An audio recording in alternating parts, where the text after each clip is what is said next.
কারণ অভিনয় জীবনে আপনি কি মিস করেন? কিছুই মিস করি না।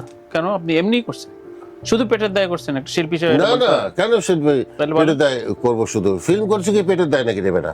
আপনি বললেন যে পেটের জন্য হ্যাঁ, আমি পেটের দায় কয়েকটা করছি কাজ, আচ্ছা তখন রেগুলার হয়ে গেছিলাম। হ্যাঁ। কিন্তু তারপরে গিয়ে দেখলাম যে না, এটা পেটের দায় হলেও এটা করা যাবে না। আপনার এই যে প্লে লিস্ট, যে আপনি 15-16টা গান, এর বেরো বেশি হিট আছে, কিন্তু আপনি কখনো অডিয়েন্স বুঝে প্লে লিস্টটা চেঞ্জ করেন? না কখনো চেঞ্জ করেন? না, আমার না ইচ্ছা করে।